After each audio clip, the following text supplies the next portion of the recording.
네, 이동학입니다. 네, 박수 좀 크게 쳐주세요. 네. 네, 박수 치신 분만 건강하세요. 네. 내년에 꼭 로또 1등 당첨돼서 하시는 분 다 때려치시고, 네. 네.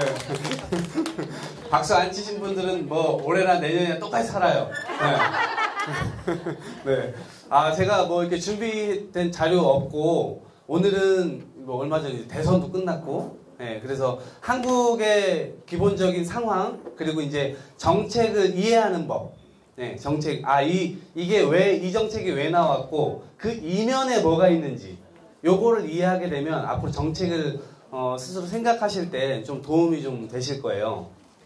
네, 좀 딱딱하지 않게 스토리식으로 한번 이야기를 해보도록 하겠습니다. 얼마 전에 대선 끝났는데 혹시 투표 다 하셨나요? 네. 오, 여기 민주 시민들이 많이, 부천은 특히 그런 게 좀 좋은 것 같아요. 많은 분들께서. 이번 대선에 가장 기억 남는 정책 혹시 있으세요? 기억 남는 정책. 군대 18개월로 줄인다. 아, 군대 18개월 줄인다. 그렇죠. 네. 반값 등록금. 네. 그리고 또 두 가지밖에 기억 안 나요? 그 두 가지를 놓고 선택해서 뽑으셨어요? 근데 네. 혈관 질환에 대해서 네. 그 전부 다 해준다고 그랬는데 그거는 정말 힘들 것 같아요. 아, 뇌혈관 질환. 혈관 질환. 혈관 질환. 네. 혈관 질환. 네. 4대 보험? 아, 4대 중증. 4대 중증. 그거는 네. 현실적으로 좀 어려워. 문재인을 찍으셨나요? 네. 아니 언니 그거 저기야. 네. 내가 박근혜 공약이니까 현실 가능성이 없으니까 문재인을 찍었을 거라고 제가 추론한 겁니다. 네. 그러네요.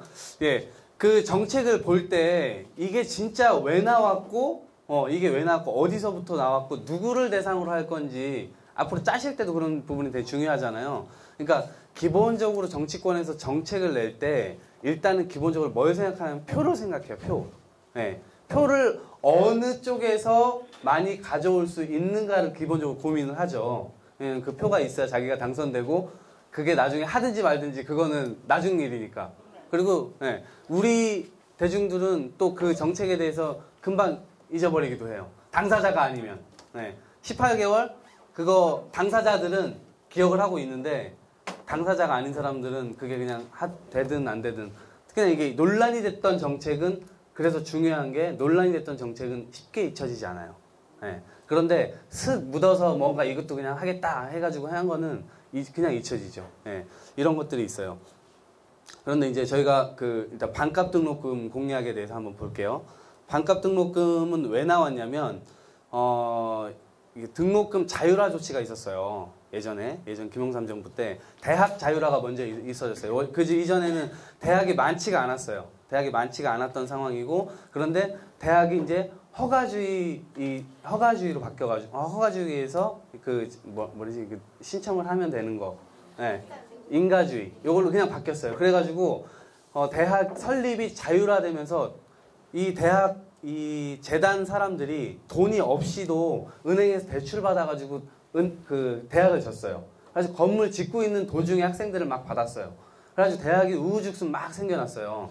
그래가지고 그런 대학들이 생겨나다 보니까 학생들이 공사 중인 대학에서 처음에 막 수업을 받고, 그 다음 해가 되니까 등록금을 200만 원이고 300만 원씩 받잖아요. 그 돈 가지고 또 공사대금 계속 이제 중도금 내고 완료비 내고 막 이렇게 해가지고 건물 하나 짓고 계속 학생수 받고, 이래가지고 대학이 남는 장사다. 요게 이제 90년대 말에서 2000년대 초반까지 이게 막 생겨요. 그래가지고 대학이 이제 생겨나기 시작했고, 그러면서 이제 사학재단이라는 것들이, 우리나라 보면 국공립대학이 있고요, 사학재단이 있어요. 우리 뭐 아시겠지만 부천대도 사학이에요. 여러 사학이 있는데, 사학이 그때 막 생겨나게 되면서 어떤 현상이 발생했냐면, 등록금을 일단 많이 걷어야 장사라는 느낌이 일단 기본적으로 있어요. 우리나라 사학은. 교육자적 어떤 마인드, 학생들에게 뭔가 우리 사회의 미래, 우리 사회의 기여, 이런 것들을 통해서 제대로 된 학생을 만들어야 된다. 이러한 일념도 물론 있겠지만, 그 이면에는 약간의 이제 이 돈을 좀 벌려고 하는 그런 수단이 분명히 없다고 말을 할 수가 없어요. 그래서 이제 그런 부분들이 좀 문제가 됐기 때문에 등록금을 올려받기 시작했는데 그게 지금 수준에 와서는 임계점에 도달한 거예요.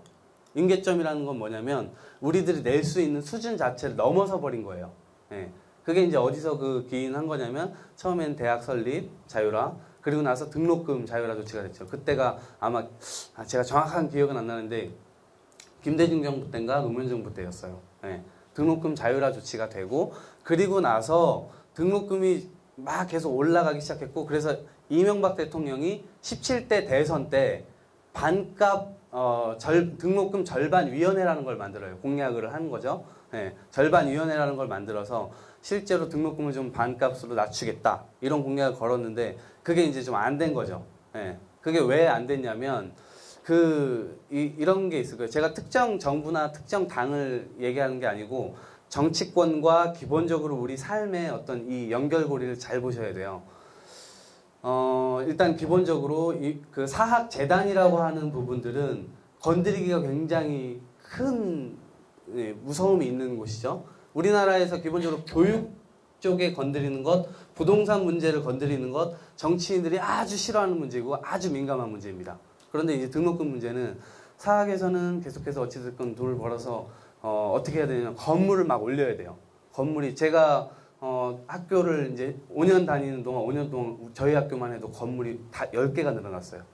근데 건물 하나당 200억씩 200억, 100억 이렇게 하거든요. 완전 몇백억 대예요. 근데 1년에 학교 예산이 1,400억 뭐 이 정도 해요. 1년 예산이. 근데 그거를 받아서 건물 하나씩 올리는 거죠. 그런데 그거를 법에서 민법에서는 어떻게 보고 있냐면 사학재단의 재산은 사학재단의 거예요. 사람의 것이 아니죠. 그런데 지금 사학재단을 운영하는 사람들은 그거를 개인의 재산화하고 있는 거예요. 개인 재산이라고는 얘기 안 하죠. 근데 관용차 끌고 다니고 카드 긁고 다니고 어디 저 가서 로비하고 건물 하나 지으면 그게 건설사하고 300억에 계약을 해요. 그럼 100억에서 200억 정도는 어디론가 다시 다른 곳으로 흘러 들어가죠. 다른 곳으로 이렇게 좀 이렇게 뻥튀기가 돼가지고 흘러 들어가게 되죠.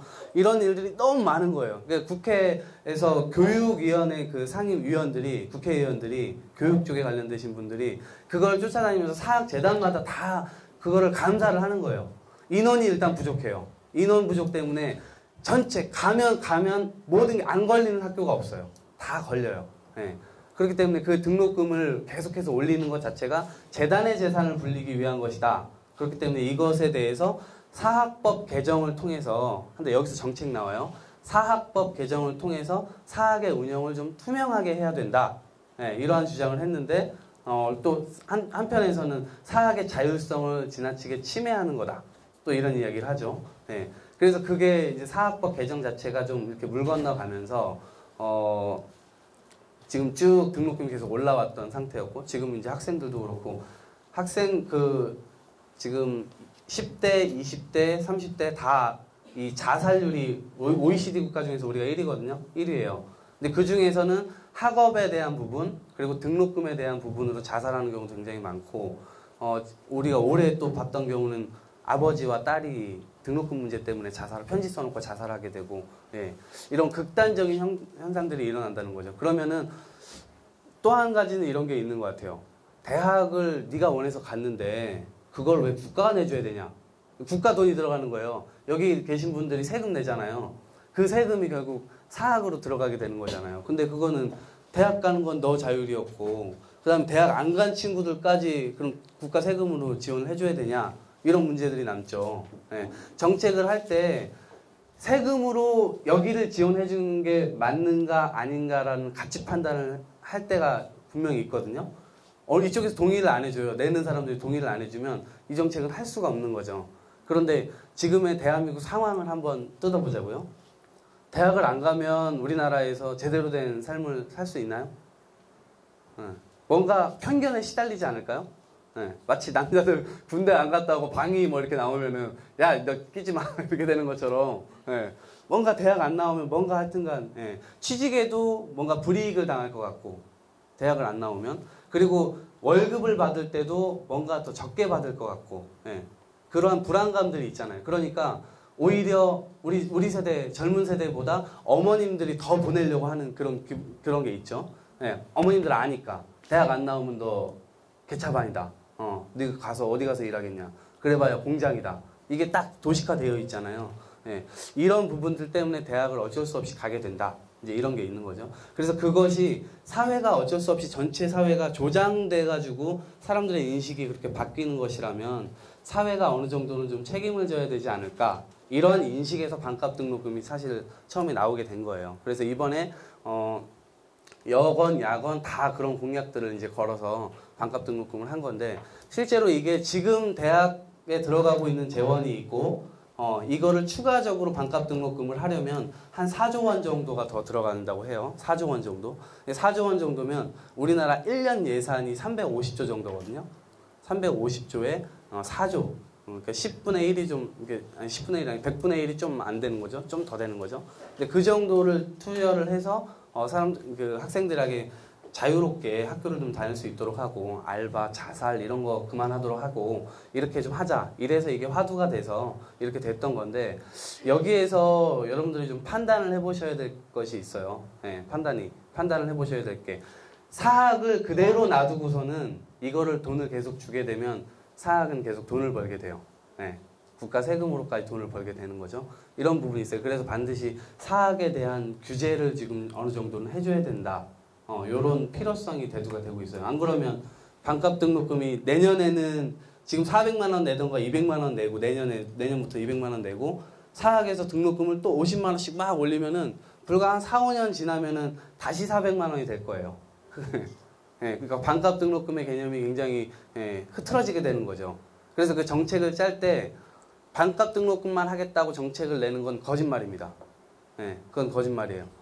그래서 사학을 반드시 규제해야 되는 이 법안까지 같이 가야 되는 거죠. 네, 정책이 두 개가 같이 맞물려서 가야 되는 거예요. 그런데 이렇게 되면 사학에서 반발을 할까요, 안 할까요? 자기네들을 규제한다고 하는데 네, 반발을 하겠죠. 네. 그런데 이게 정책이라고 하는 것이 여기 계신 분들도 제안해 보신 분은 알겠지만 그게 나만의 주장일 경우에는 받아들여지기가 너무 힘들어요. 네. 더 많은 사람들이 같은 목소리를 외칠 때 그게 가능할 수 있거든요. 그게 어떻게 보면 노동 현장이나 아니면 길거리에서나 학생들이 뭐 데모한다 뭐 이렇게 얘기를 하잖아요. 그게 그래도 많은 사람들이 한번 보여준다 이런 건데 불법적인 요소도 있고 뭐 이게 뭐 그 합법적인 테두리 안에서 하는 경우들도 있고 하지만 결과적으로 그게 안 받아들여질 때 극단적인 행동이 이제 데모 형태로 나타나는 거거든요. 네. 그런데 그렇지 않고서도 사람들의 의견들을 좀 모아내는 방법이 그게 뭐 서명 운동 받고 뭐 이렇게 하는 거죠. 그래서 반값 등록금 같은 경우에는 실제로 그 필요성이 일단은 국가에서도 어느 정도 인정을 하고 정치인들도 인정을 하고 있는 거고 다만 이제 그 방법은 조금씩 이제 좀 다를 수 있다. 네, 그래요. 그래서 반값 등록금이란 용어를 이번에 같이 사용을 했지만 양 정당이 내놓은 해법은 다 달라요. 이쪽에서는 한쪽은 장학금을 더 주자는 거고 한쪽에서는 실제 고지되는 그 등록금의 반액을 다 낮추자. 네, 이렇게 되는 거고 네, 그런 거거든요. 근데 어떤 게 옳은 건지는 한번 좀 판단을 좀 해봐야 될 것 같고 됐나요? 네, 네, 네, 그래야 될 것 같아요. 반값 등록금 얘기는 이제 여기까지 하고 이제 정책을 할 때 한 가지만 생각하면 안 된다고 제가 말씀드린 거예요. 그거에 수반되는 정책까지 반드시 따라가야 된다. 저는 오늘 제가 제 어린 시절부터 쭉 이야기를 하면서 과연 우리 사회의 정책이 한 사람에게 미치는 영향 이런 것들이 과연 됐어요? 내려요? 아 요렇게 예. 한 사람에게 미치는 이 정책의 영향이 과연 어떤 영향으로 미칠 수 있는가 그 얘기를 좀 해드릴까 해요. 제가 초등학교 3학년 때 처음 벽돌 공장에 가서 아르바이트를 했습니다. 이유는 단순합니다. 오락실에 가기 위해서. 네. 오락실에 갈 돈을 벌기 위해서였어요. 네. 그때 제가 이제 강원도 화천이 고향인데 강원도 화천에서 이제 그 친구랑 야 오락실 가고 싶은데 돈이 없어. 둘 다 100원씩밖에 없어서 한 판밖에 못해. 그때 오락실에 한 판이 100원이니까. 네. 그래서 할 수 없이 야 그럼 벽돌 공장에 가자. 그 소문을 듣고 벽돌 공장에 갔는데 무슨 벽제 뭐 해가지고 써져 있었는데 좀만 이런 이제 손바닥만한 벽돌이 있고 그다음에 구멍 3개 뚫린 큰 벽돌이 있잖아요. 그런 큰 벽돌은 우리가 들 수가 없어. 초등학교 3학년 10살짜리 애들 둘이서. 예. 그거 요렇게 하나를 쌓으면은 요렇게 한 구덩이를 쌓으면 5,000원을 줬어요. 예. 조만한 거를 요렇게 한 구덩이 싸도 5,000원. 큰 거를 요렇게 한 구덩이 싸도 5,000원. 중학생 형들이 거기서 큰 거를 쌓고 있었어요. 왜냐면 그게 더 빨리 싸니까. 그러니까 5,000원을 받아. 그래서 형들한테 물어보고 이게 벽돌을 지그재그로 쌓아야 이게 안 쓰러진다고 가르쳐 줘가지고 이렇게 지그재그로 쌓죠. 그래서 둘이서 그거 한 판을 이제 뭐 1시간인가 1시간 반인가 해가지고 완공을 했어요. 완공을 해가지고 5,000원을 받아서 친구 2,500원, 저 2,500원 이렇게 받았죠. 네. 그래가지고 받아가지고 그 오락실에 가니까 그 형들이 있는 거야. 중학생 형들이.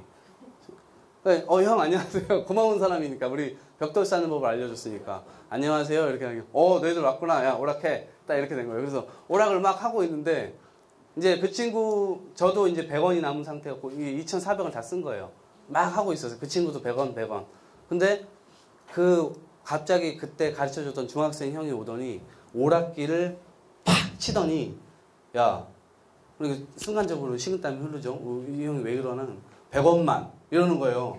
난 100원밖에 남지 않았는데 100원밖에 남지 않은 사람에게 100원은 굉장히 소중한 돈이잖아요. 2,500원이 있을 때는 100원이야 뭐 누가 달라고 하면 친구가 달라고 하면 주고 그럴 수도 있는데 이때 이 100원만 달라고 했던 그 5,000원을 다 이미 쓰고 나에게 와서 100원만 달라고 했던 그 형 그렇게 해서 그 100원을 잊을 수 없는 것으로 남아있거든요. 사회 정책도요. 100원이 필요한 사람에게는 100원이 굉장히 중요하게 다가갑니다. 네.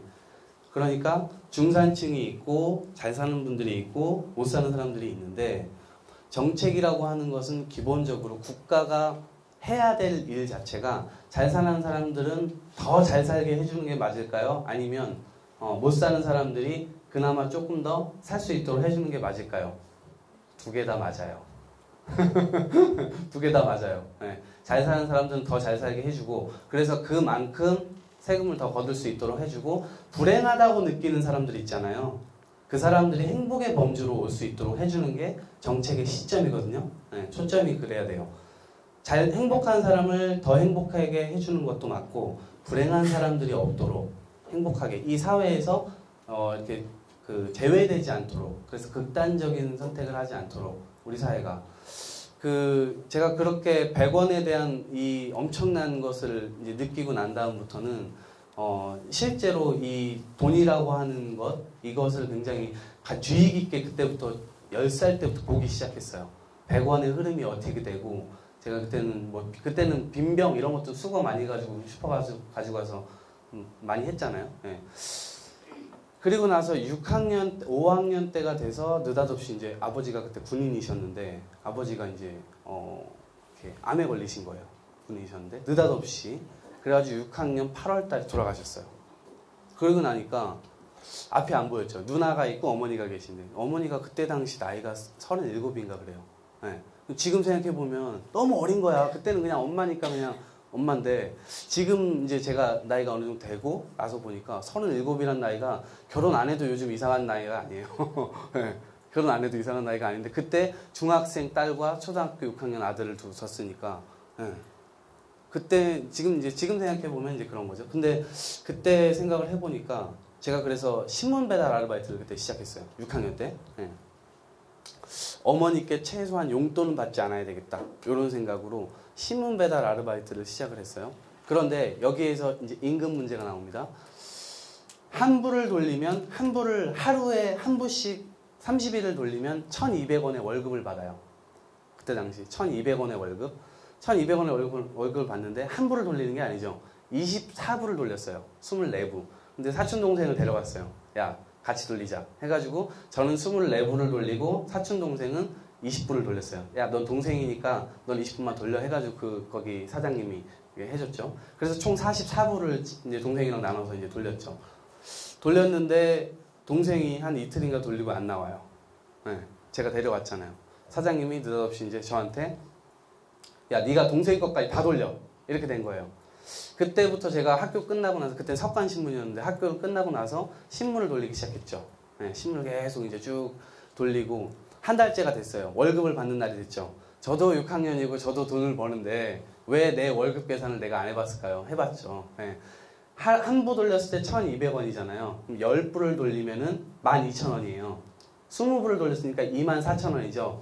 그런데 44부를 돌렸으니까 제가 한 6만 원 돈을 받아야 되는 거예요. 월급을. 44부니까. 그런데 6만 원이 아니고 3만 원이 오는 거예요. 저한테 월급으로. 네. 몰랐죠. 3만 원이 오는 거예요. 야, 너 이거 수고했으니까 이거 받아. 근데 말을 할 수가 없었어요. 나는 6만 원을 받아야 한다고 말을 할 수가 없었어요. 그거라도 받으니까 너무 고맙죠. 그 6학년짜리가 뭘 알겠어요. 그냥, 이거 돈 받았다. 이러고 이제 그걸로 생활을 쭉 하는 거죠. 예. 그렇게 해가지고 쭉 받았는데 단 한 번도 월급은 제대로 받아본 적이 없었죠. 예. 제가 계속 3만 원씩 받았어요. 44부 돌리고. 어쩔 때는 뭐 10부 더 줘가지고 10부 더 돌리게 하고 막 이렇게. 예. 그렇게 쭉 살다가 중학생이 됐죠. 그러고 나서 중학생 때부터는 배달 아르바이트를 시작했습니다. 면허가 없어요. 면허가 없으면 기본적으로 원래 써서도 안 되지만 면허가 없고 그러니까 좀 싼 가격에 해야 되겠다. 그래서 그때 제가 처음 이제 중학교 3학년 때 배달 월급을 이제 받았던 게 시급이 그때도 또 공교롭게 1,200원이에요. 1,200원. 그때 최저임금이 있었는지는 모르겠어요. 법적으로 최저임금이 있었는지는 모르겠는데 아마도 그때 많이 있었다면 2,500원 이상은 되지 않았을까 싶은데 1,200원을 그때 받았어요.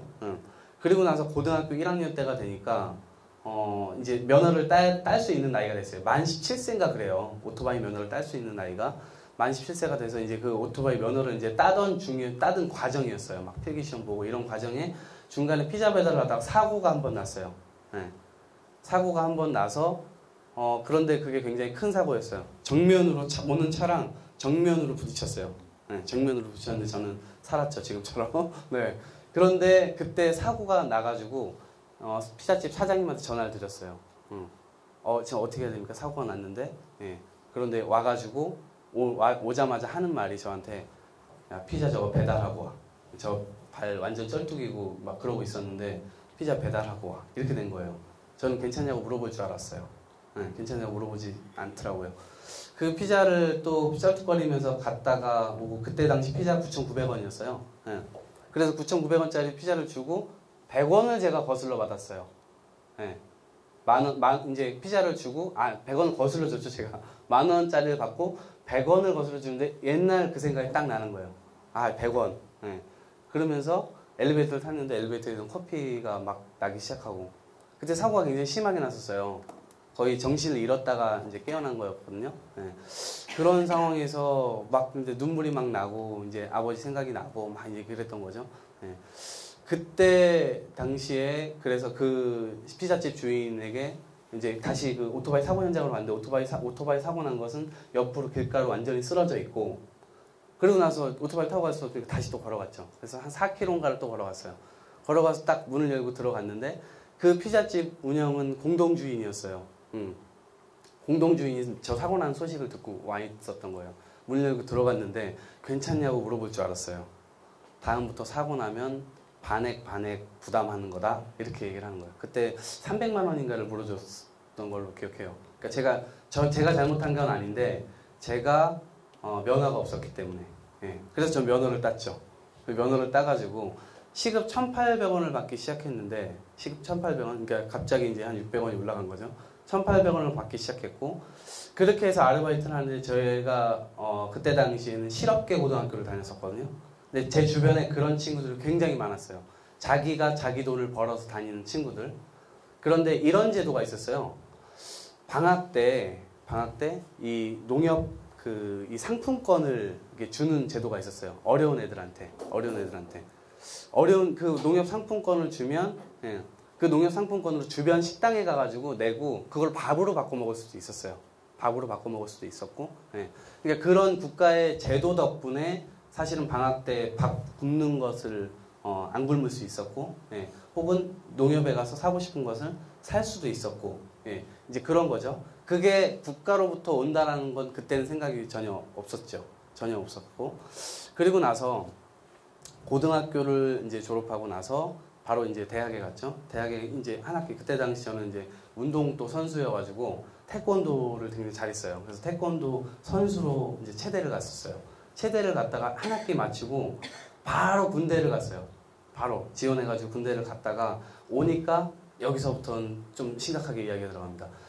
집이 완전히 풍지박산 나 있는 거예요. 애초에 이제 어머니께서 우리 두 자녀를 키우시면서 굉장히 힘들게 키웠죠. 그러면서도 집 갔다 오니까 그때 당시 여러분 기억하실지 모르겠는데 카드빚 대란 이런 거 기억하시나요? 네. 여기 중에서도 혹시 그걸로 힘드셨던 분이 계실지 모르겠는데, 네. 우리 집도 그걸 비껴나갈 수 없었죠. 그래서 이 어머니께서 몰래 이제 이렇게 돌려막고 하다가 군대 갔다 와서 터진 거예요. 2003년도쯤에. 네. 원래 그게 1997년도 정도부터 시작이 돼서, 그러니까 6, 7년 동안 그 빚이 돌리고 막아도 쌓여가지고 도대체 그게 얼마가 됐겠어요. 네. 그런 상황이니까, 그래, 눈앞이 깜깜하더라고요. 그래서 제가 이제 친구들한테 돈 5만원, 10만원씩 꺼가지고 트럭을 한 대 샀어요. 트럭을 한 대 사서 길거리로 나갔죠. 그러니까 불법 노점상을 시작하기 위해서. 네. 떡볶이 장사를 해볼까, 뭐 튀김 장사를 해볼까 이런저런 하다가 결국엔 아이템으로 잡은 게 이제 생과일 주스하고 토스트였어요. 네. 생과일 주스하고 토스트는 그땐 처음 막 시작할 때였거든요. 굉장히 그때는 이제 그 자리 잡기가 굉장히 어려웠어요. 노점상을 해보니까요, 노점상 분들이 어떻게 사시는지 알겠더라고요. 어떻게 사시는지. 하루에 10만 원을 노점상에서 팔면 잘 파는 거예요. 하루에 10만 원을 팔면 보통의 노점상들이 마진율이 한 50% 정도 되거든요. 네, 붕어빵, 붕어빵 이런 거는 60%까지 나와요. 60%, 70%. 네, 보통의 최소한 50% 마진율을 가져가는데 그렇게 10만 원 이상을 파는 노점상이 많지 않아요. 네, 그리고 길목 좋은 데나 그렇지. 그런데 제가 차를 대고 장사를 하려고 하니까 이거는 상도에 또 어긋나는 거야. 네, 아무래도 그렇지 않겠어요? 오뎅을 팔고 있는데 옆에 가서 토스트를 팔면 소비자 입장에서 볼 때는 뭘 먹지? 고민을 하게 되죠. 그 순간 그 사람의 그 권리를 제가 침해하게 된 거예요. 그 사람의 자리를 제가 침해하게 된 거죠. 그래서 그렇게 어찌됐건 이렇게 저렇게 한 달 동안을 방황을 했어요. 자리를 못 잡고. 왜냐면 미안해서. 저 사람이 10만 원도 못 파는데 나랑 나눠 팔면 5만 원, 5만 원인데 나도 돈을 못 벌고 저 사람도 돈을 못 벌고 이렇게 되잖아요. 그때 그 어르신들하고 얘기를 많이 했어요. 그 붕어빵 파시는 분들, 오뎅 파시는 분들하고 얘기를 많이 했는데 노점상 그렇게 해가지고 10만 원, 5만 원 팔아가지고 자녀 등록금을 대고 자녀를 출가시키고 이런 이야기들. 정말 어려워가지고 그렇게 하는데도 근근히 그렇게 다 자녀들을 출가시키는 얘기를 듣고 나서 보니까 저는 되게 젊잖아요. 그때 당시 나이가 20대 초중반 때였는데 너무 젊은데 저도 여기서 무너지면 안 되겠다 이런 생각이 드는 거예요. 그래서 자리를 어떻게 하다 보니까 되게 좋게 미술학원가를 잡게 된 거예요. 미술학원, 요즘 미술학원 어떤 애들이 미술하죠? 네? 기본적으로 선입견일 수도 있겠습니다만 우리가 그냥 보편적으로 인정하고 들은 게 일단은 돈이 좀 있는 친구들이 이런 거를 하죠. 예술 같은 거, 미술 같은 거, 뭐 악기 연주 같은 거, 뭐 이런 걸 하죠. 그래서 그 학원가에 그런 데가 없는 거야. 그런 카페도 없고, 그런 거 파는 데도 없고, 막 그런 거예요. 떡볶이 포장마차만 있고, 떡볶이 포장마차에 가서 얘기를 했죠. 제가 이런 걸 하려고 하는데 죄송합니다. 저는 저쪽에서 좀 하려고 하는데 지금 이 상황이 이만저만해서 제가 빨리 자리를 잡아야 됩니다. 이렇게 얘기를 했더니 흔쾌히 허락을 해주시는 거예요. 다른 품목이고 하니까. 그래서 허락을 받고 거기서 장사를 했는데 생각 외로 되게 잘 됐어요. 처음에는 힐끗힐끗 일주일 동안은 힐끗힐끗 보고 그냥 가더니 2주일 뒤부터 일주일이 지나고 난 뒤부터는 이 친구들이 뭔가 익숙하잖아. 눈에 계속 일주일 동안 익었으니까. 뭐예요? 하고서 와. 그러면 1,000원의 행복이었는데 생과일 주스 1,000원, 토스트 다 1,000원. 모든 게 다 1,000원이었어요. 생과일 주스 하나, 토스트 하나 2,000원씩 쓰고 가는 거예요. 미술학원이 하나가 있는 게 아니라 미술학원 가라고 했잖아요. 미술학원들이 굉장히 많이 몰려있는 밀집된 공간이었어요. 그러니까 애들이 학교 끝나고 미술학원 버스가 딱 걔네를 태우고 내 가게 옆에 딱 태워요. 그러면은 제 그 트럭으로 와가지고 애들이 2,000원씩 쓰고 가요.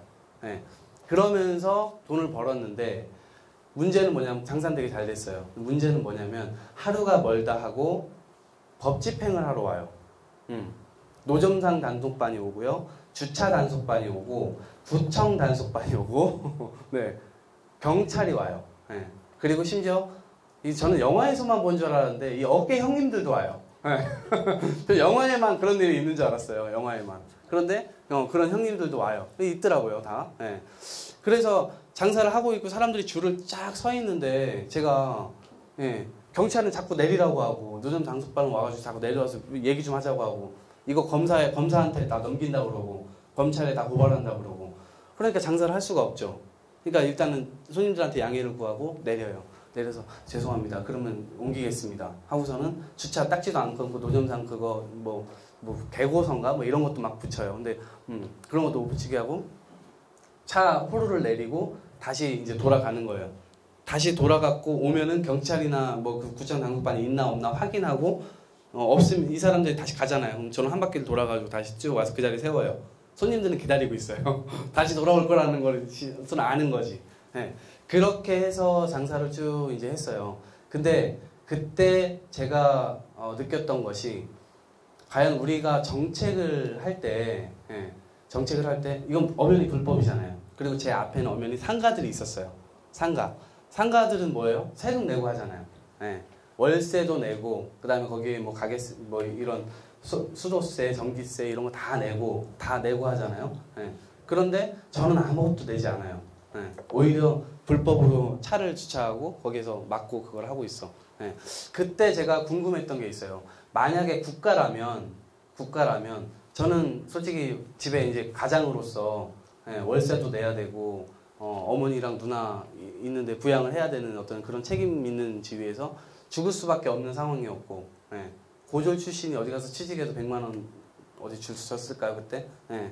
그런 상황이니까 돈을 더 벌어야 됐던 상황이고 어쩔 수 없이 그게 필요했던 상황인데 나처럼 죽을 만한 어떤 그런 위치에 있는 사람을 법 집행을 엄정하게 해가지고 완전히 다 몰아내고 그러면 그 사람들이 혹은 이 사회에서 살 수 있는 여건을 마련해 줄 수 있는가?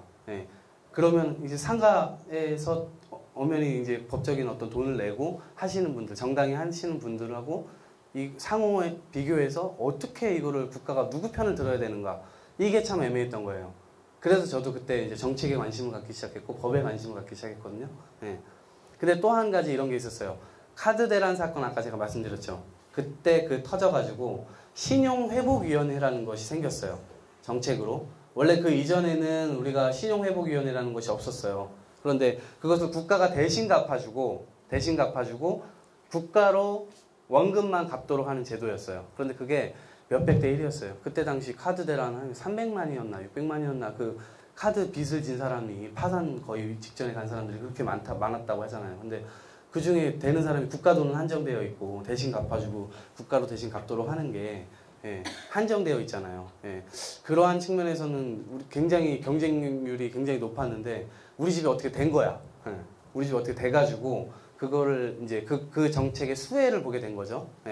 그때 또 느꼈어요. 아, 국가가 해야 될 일이 있구나. 정책에서 반드시 바라봐 줘야 될 이 세대 혹은 이 측면 그런 쪽이 있구나. 반드시 그 계층을 바라봐 줘야 되는구나. 이런 것을 느꼈어요. 그리고 나서 이제 대학을 들어왔고 다시 이제 법을 공부하고 싶어서 법대를 다시 진학을 하게 됐죠. 그래서 법을 공부하면서 더 계속 의문이 들었던 게 정부는 무조건 옳은가? 정부 정책은 무조건 옳은가? 그런 생각이었거든요. 그래서 여기서도 그 정책이나 이런 것들을 생각할 때 반드시 사람을 향할 수 있어야 되는 거거든요. 사람이 먼저여야 되고 이 사람이 어떻게 살 수 있는 환경을 이제 만들어줄 수 있는가 이거를 일단 고민을 해보셔야 되는 거예요. 그래서 정책을 이제 생활 정치에서 이제 고민을 좀 해보실 때 한 가지 아까 제가 말씀드렸던 부분하고 두 가지 같이 가야 된다라고 했던 게 뭐였냐면 요거 예를 들어서 한번 말씀드려 볼게요. 우리가 교육 정책 있을 수 있어요. 주 5일제 다 아시죠?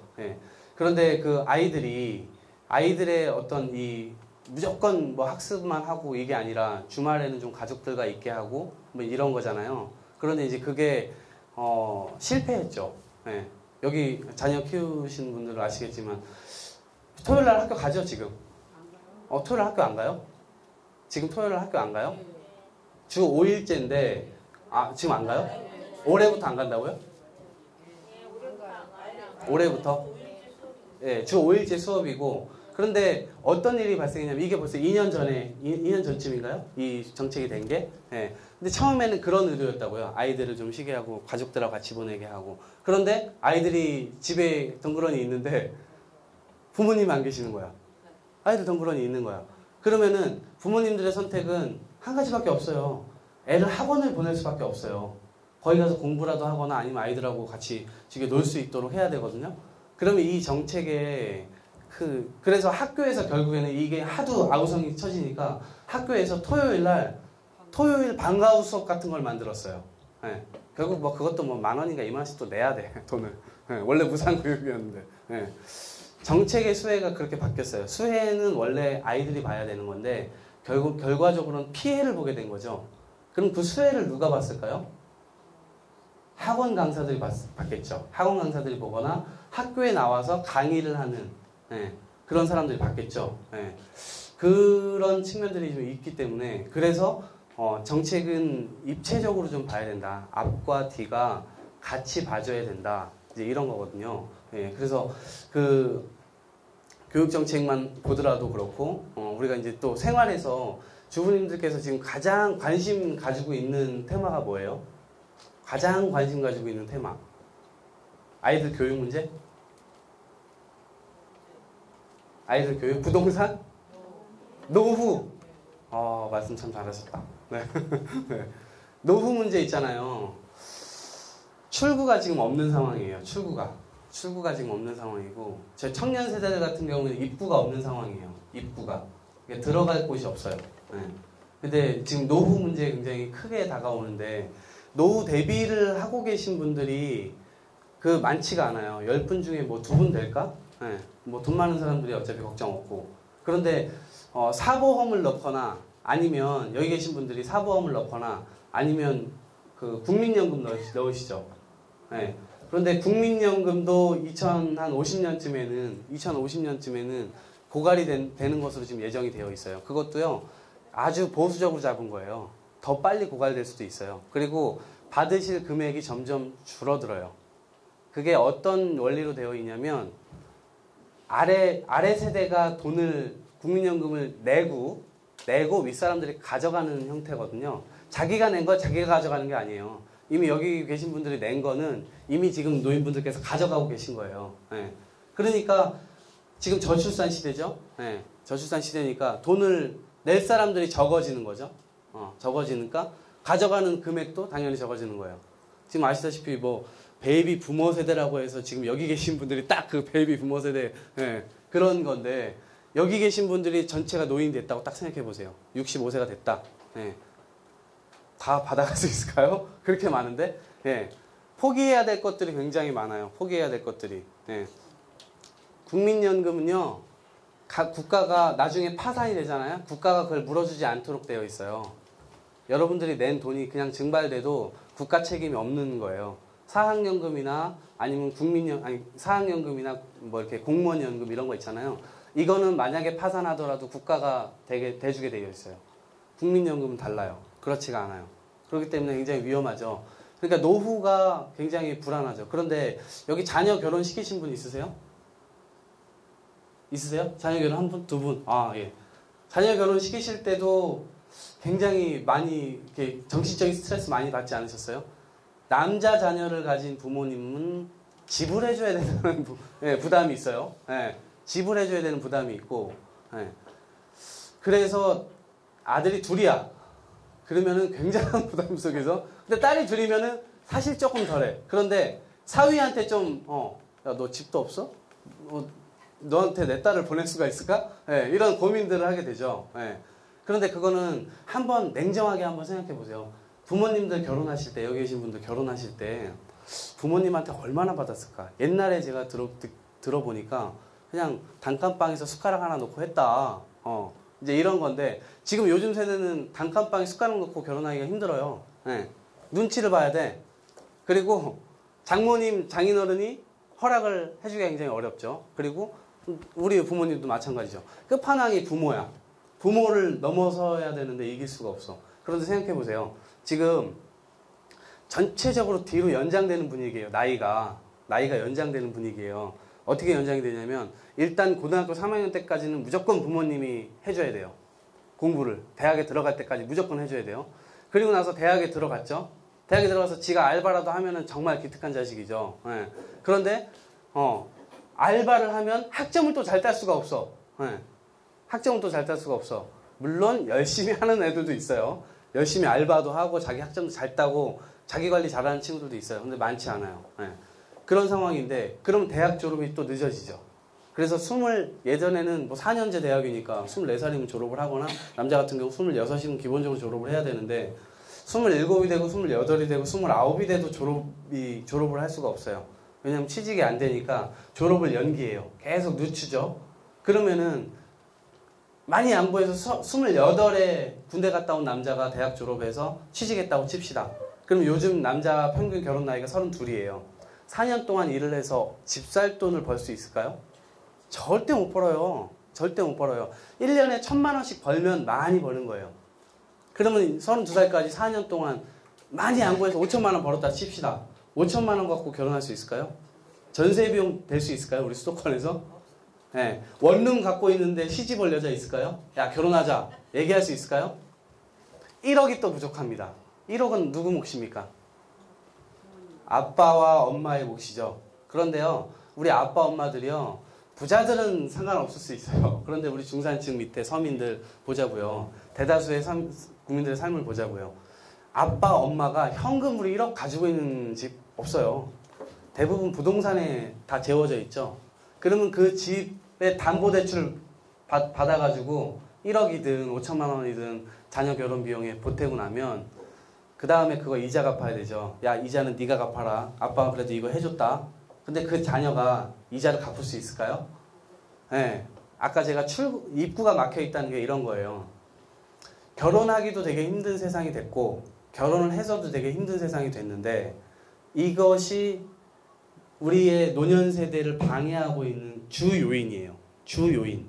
네. 젊은 세대들이 계속해서 엄마 아빠한테 매달리게 하는 순간 엄마 아빠의 미래는 절대 보장될 수가 없어요. 요즘 자녀들이 뭐 진짜 용돈이라도 자기 월급 받는다고 용돈이라도 지금 굉장히 효도하는 거죠.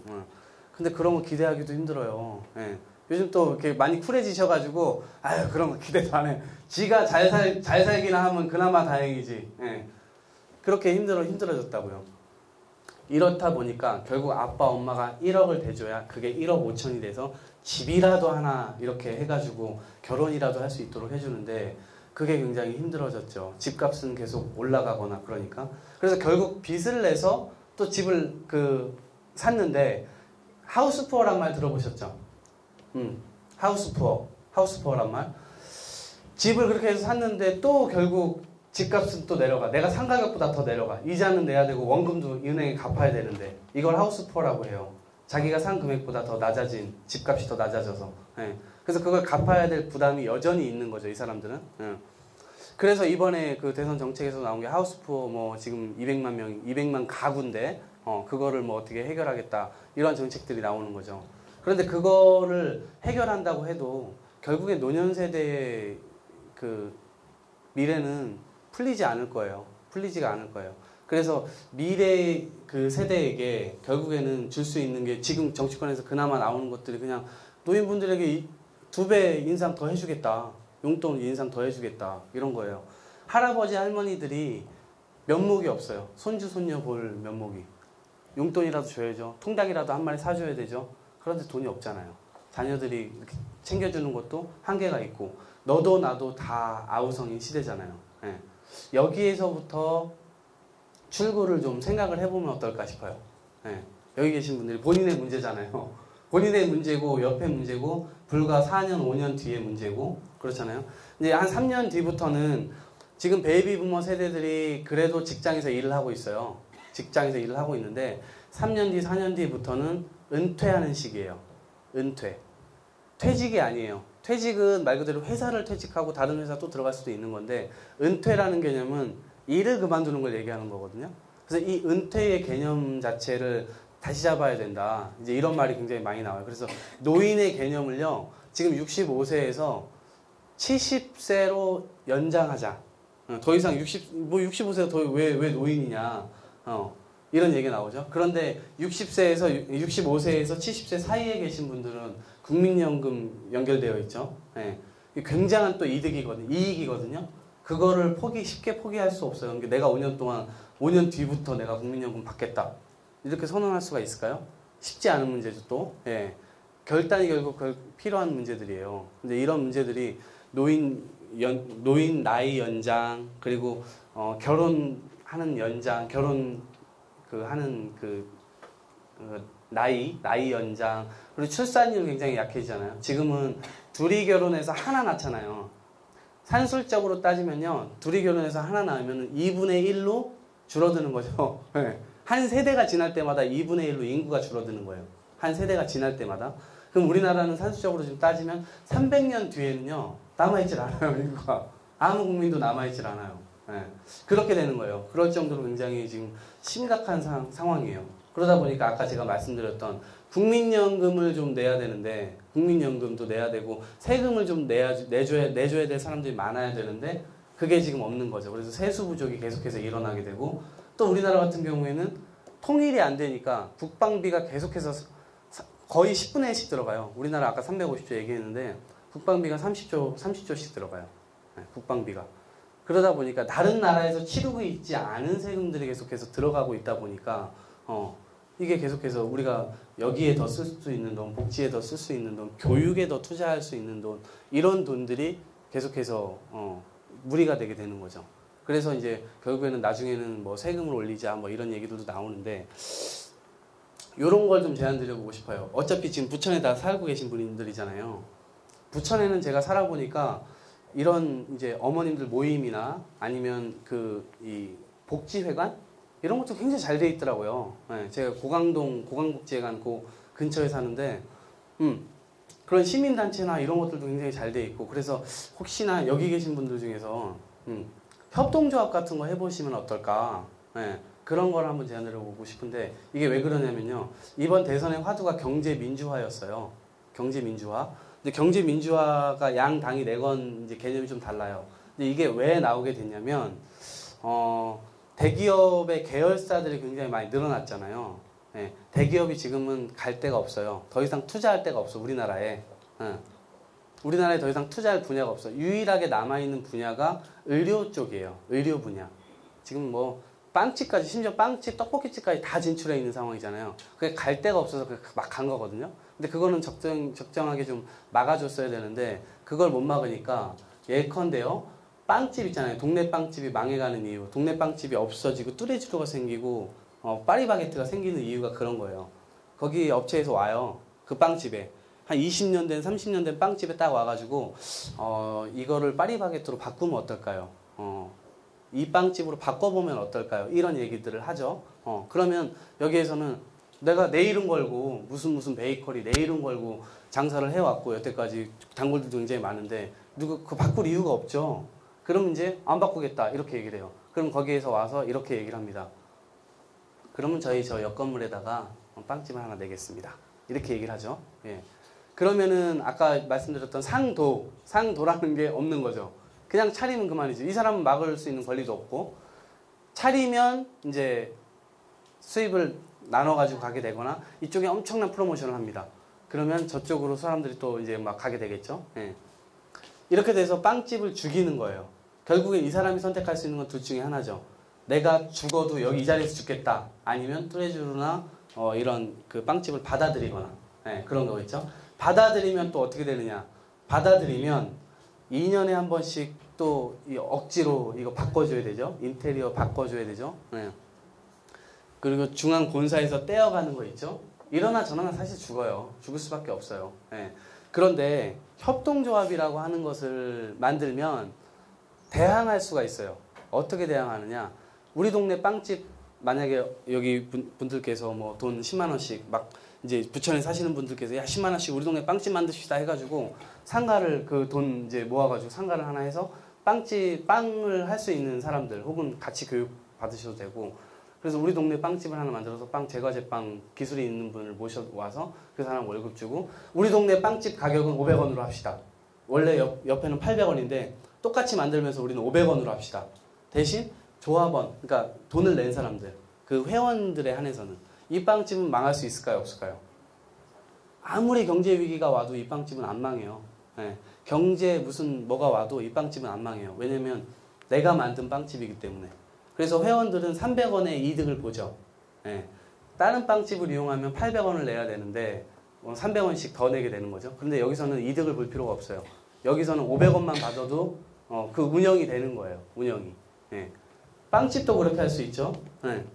아이들 공부방도 그렇게 만들 수 있어요. 학원도 그렇게 만들 수 있어요. 예. 학원 임대해가지고 한 10만 원, 50만 원씩만 여기 계신 분들이 내가지고 그 어머님들끼리 한번 으쌰으쌰 해가지고 만들면 학원 강사 불러서 거기에서 학원비가 만약에 20만 원이다. 우리 동네 학원비는 10만 원만 받을 수도 있는 거죠. 유지가 돼요. 왜냐면 기업은 기본적으로 이익을 원해야 되지만 협동조합은 이익이 아니에요. 가치를 창출하는 거거든요. 네. 이게 지속 가능한 사업이 되는 거예요. 지속 가능한 사업. 지역에서 작게나마 할 수 있는 일들이 세상을 바꿔나가는 일들이 지역에서 할 수 있다고요. 할 수 있어. 네. 그래서 그런 부분들을 여기 계신 분들이 고민하셔서 세상을 바꾸는 일에는 그렇게 해서 정책을 이제 내는 방법도 있고 스스로 직접 그 생태계 자체를 만드는 것도 굉장히 중요하다. 생태계 자체를. 그래서 빵집 그렇게 할 수 있죠. 아니면은 동네 국수집도 그렇게 할 수 있죠. 그 성미산의 어떤 마포에 가면 성미산 마을이라고 있어요. 거기에 가면은 어머님들이 운영하는 국수집이 있어요. 다 퇴근하면서 거기서 먹고 가요. 3,000원씩 내고. 근데 다른 국수집 4,000원, 5,000원씩 하잖아요. 3,000원 나도 손해보는 게 아니야. 이용하는 사람이. 그런데 다른 국수집에서 만약에 국수 원가가 1,000원인데 다른 국수집에서는 원가 3,000원, 그러니까 이득을 3,000원을 남겨야 거기서 인건비도 쓰고 뭐도 쓰고 사장이 가져가는 비율이 많아지잖아요. 근데 여기는 사장이 많이 가져갈 필요가 없는 거지. 사장 똑같이 월급 가져가고, 똑같이. 그래서 이 동네 사람들에게 결국 이득이 가고 여기에서 또 남는 금액은 만약에 이제 돈이 더 남는다. 그러면은 고용을 한 번 더 창출하면 되죠. 한 번 더 하는 거예요. 그래서 그 돈이 더 쌓이면 또 2호점도 내고. 그래서 동네를 위해서 거기서 나온 수익금은 동네 어르신들에게 써도 되고, 아이들에게 써도 되고, 이렇게 되는 거죠.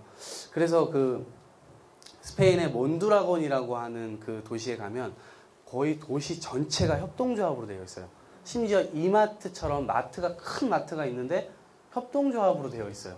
사람들이 거기에 뭐 10만 원씩 이렇게 그 조합원이에요. 그러니까 그 조합원들한테는 굳이 이 마트에서 500원 할 거를 600원 받을 이유가 없는 거잖아요. 500원 받을 거 400원만 받아도 되는 거잖아요. 그래도 그 생태계가 유지가 되니까. 경제 위기에 이 마트가 휘청거릴까요? 그 도시가 휘청거릴까요? 절대 그렇지 않아요. 경제 위기가 와도 아무도 해고하지 않아요. 왜냐하면 그 사람들이 계속 그 물건을 사니까, 필요하니까. 동네 생태계가 그렇게 해서 이제 만들어질 수 있는 거거든요. 제가 볼 때는 특히 부천이시니까 부천은 그렇게 할 수 있는 문화 의식이 다른 도시보다는 좀 많이 높아져 있는 것 같거든요. 그런 걸 하자라고 했을 때 도시에 이 살고 있는 사람들의 문화 의식이 굉장히 제가 스스로 생각할 때 높다고 생각했어요. 아, 이런 건 부천에선 가능하겠다. 이런 생각. 그런데 여기 계신 분들이 힘이 있으신 분들이잖아요. 힘은 여기 계신 분들이 있으시니까 그런 부분들로 고민을 하시면, 그래서 정책을 내실 때 협동조합에 대해서 예컨대 부천시에다가 협동조합을 우리가 이런 거 해보려고 하는데 생태계 차원에서 뭐 지원을 해달라, 이런 정책안 자체를 내실 수도 있는 거예요. 부천시에서는요 아예 생각을 할 때 무슨 기업만 끌어오고 끌어오고, 기업을 끌어오면은 부천시에 있는 사람들 고용도 되고 막 이러니까 좋긴 한데, 이런 협동조합 모델 자체가 경제 위기가 왔을 때 쓰러지지 않을 모델이거든요. 그런 차원에서도 뭐 시청에서든지 뭐 구청에서든지 이런 지원을 할 수 있는 여지가 있다. 뭐 이런 이제 말씀 좀 드리고, 그리고 아까 얘기했던 실버 산업 쪽으로도 생각을 좀 많이 해보시면 좋을 것 같아요. 실버 산업. 지금 저는 이제 부천에서 이제 지금 준비를 하고 있는데 그 봉사활동이에요. 네일아트 봉사. 어르신들 손잡아드리고 같이 이렇게 네일아트도 해드리고 마사지도 해드리고 막 이제 이런 그런 거를 이제 해보려고 지금 청년들하고 이제 같이 준비 중인데, 지금 청년들이 지하철 타거나 버스 타면 양보 잘 안 해요. 그냥 나 이거 하고 있어. 난리야. 그리고 제가 지하철을 이제 탔는데 와 진짜 신기하대요. 1호선은요 부천에서 이제 부천역에서 1호선을 타면은 어느 한 칸에는 전부 할머니 할아버지들만 앉아 계세요. 할머니 할아버지들만 앉아 계시고 그 플랫폼 복도에도 할머니 할아버지들만 앉아 계셔요. 거기만 앉아 계세요. 다 앉아 계시는데 세상에 어떻게 할머니 할아버지가 이렇게 많나. 그리고 너무 많으세요. 그런데 이분들이 다 어디 가시겠어요?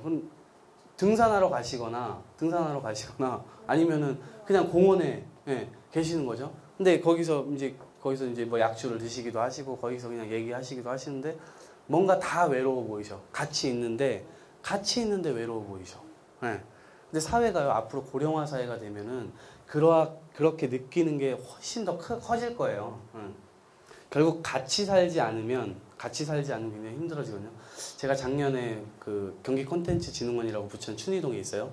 거기를 이제 이태원에서 출퇴근을 했는데 출근할 때마다 느꼈던 게 폐지를 주스러 다니는 할머니 할아버지들 굉장히 많이 느껴요. 많이 보죠. 지하철에서 계속 돌아다니시면서 가방에다가 계속 그 신문, 메트로 신문이니 뭐니 계속 이런 거 넣으시고 계속 다니시는 거예요. 근데 우리 사회가요, 왜 이렇게 어르신분들이 힘들게 살도록 하고 있나?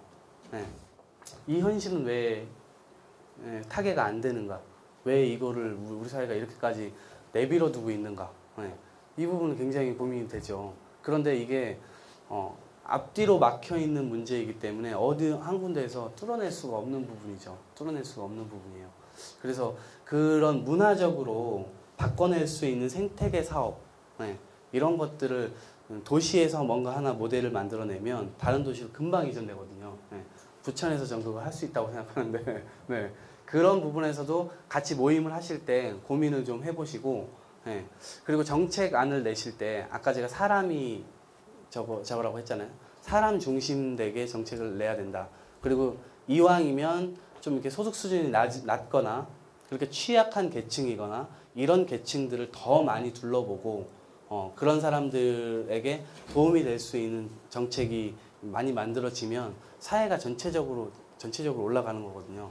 정부의 기본적으로 존재하는 이유가요. 그것도 협동조합이에요. 어떻게 보면 우리가 다 돈 내는 거잖아요. 다 돈 내서 필요한 곳에다가 그 돈을 투여를 하는 거잖아요.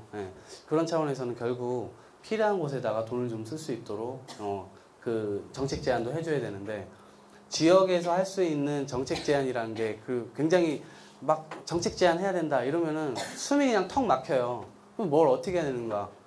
정책 전문가들도 실제로 그래요. 정책 전문가들도 실제로 뭐 지역에서 생활정치 뭐가 있어? 생각하기 굉장히 힘들다고요. 생각하기가. 그런 상황에서 지금 어쨌건 그 임무를 지금 이제 담당을 하고 계신데 제가 드리는 말씀은 취약계층, 아이들. 그래서 이 아이들이나 노인분들께서 특히나 이제 뭐 청소년들 같은 경우에는 실제로 잘못된 부분에 정의로운 마음을 갖고 자기가 예를 들면 진짜 무슨 사고가 났는데 거기에 뛰어들어서 누군가를 구해내고 사회의 아름다움은 그런 거 아니겠어요? 그런데 다 외면해. 다 그런 애들이 막 자라나. 그럼 이 사회의 아름다운 이 문화라든지 이런 것들이 기대할 수 있는 수준까지 오지 않을 거예요. 사람들은 70세에 막 김밥을 20년간 팔아가지고 1억을 기부하고 돌아가신 할머니 이런 거 되게 감명 깊어 하잖아요. 그런데 정작 우리는 그런 부분들을 이제 돌보지 못하고 그 아이들이 그러한 모습을 더 많이 볼 때 그러한 사람으로 자랄 수 있는 가능성이 굉장히 커지는데 그게 그렇지 않고 오로지 그냥 돈, 야 너만 성공하면 돼, 너만 무조건 좋은 대학 가면 돼, 야 무조건 이렇게 살아, 대기업 너만 들어가면 돼, 이렇게 되다 보니까 아이들이 굉장히 각박함 속에서 오로지 대학만 바라보고 하다 보니까 결국 꿈이 없어지게 되는 거죠. 이 사회를 위해 내가 어떻게 기여하게 될까? 이러한 생각을 전혀 하지 않게 되는 거죠. 나의 꿈은 오로지 공무원 이게 되는 거죠. 아니면 꿈이 없거나 이렇게 되는 건데 한번 그런 부분들에 대해서 좀 이렇게 많이 이제 생각을 이번 기회에 좀 해보시고 혹시 이제 뭐 질문 있으신 분들은 질문을 좀 받아볼게요.